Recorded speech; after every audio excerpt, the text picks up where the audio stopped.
Imagine the feelings of a commander of a fine, trireme in the Mediterranean, ordered suddenly to the north, run overland across the Gauls in a hurry, put in charge of one of these craft, the legionaries. A wonderful lot of handy men they must have been, too. Used to build, apparently, by the 100 in a month or two, if we may believe what we read. Imagine him here, the very end of the world. A sea the colour of lead, a sky the colour of smoke, a kind of ship about as rigid as a concertina, and going up this river with stores or orders or what you like.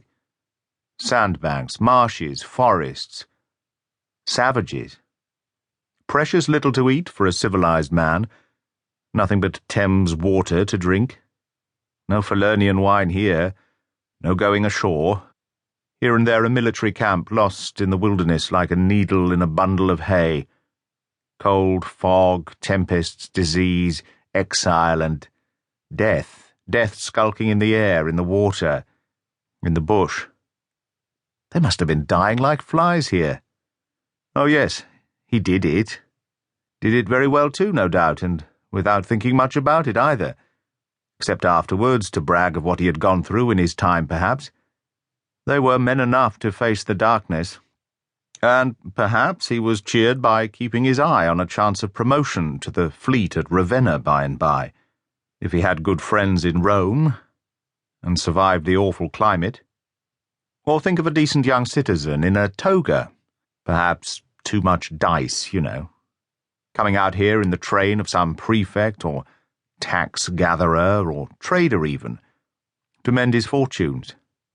Land in a swamp, march through the woods, and in some inland post feel the savagery, the utter savagery, had closed round him. All that mysterious life of the wilderness that stirs in the forest, in the jungles, in the hearts of wild men.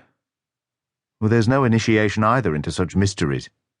He has to live in the midst of the incomprehensible, which is also detestable. And it has a fascination, too, that goes to work upon him.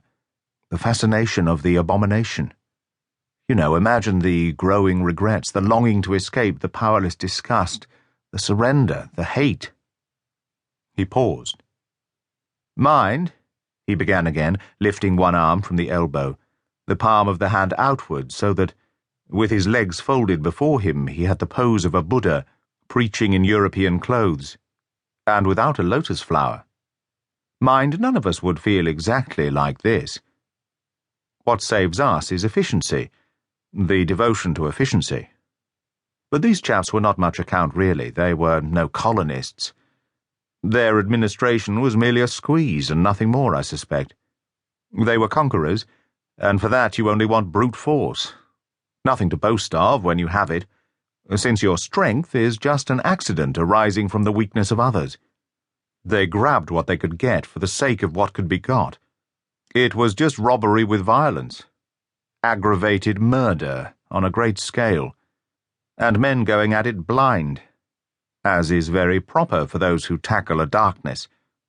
The conquest of the earth, which mostly means the taking it away from those who have a different complexion, or slightly flatter noses than ourselves, is not a pretty thing when you look into it too much. What redeems it is the idea only, an idea at the back of it. Not a sentimental pretense, but an idea, and an unselfish belief in the idea, something you can set up and bow down before and offer a sacrifice to. He broke off. Flames glided in the river, small green flames, red flames, white flames, pursuing, overtaking, joining, crossing each other, then separating slowly or hastily. The traffic of the great city went on in the deepening night upon the sleepless river. We looked on, waiting patiently. There was nothing else to do till the end of the flood. But it was only after a long silence, when he said, in a hesitating voice, "I suppose you fellows remember? I did once turn freshwater sailor for a bit. That we knew we were fated before the ebb began to run, to hear about one of Marlow's inconclusive experiences."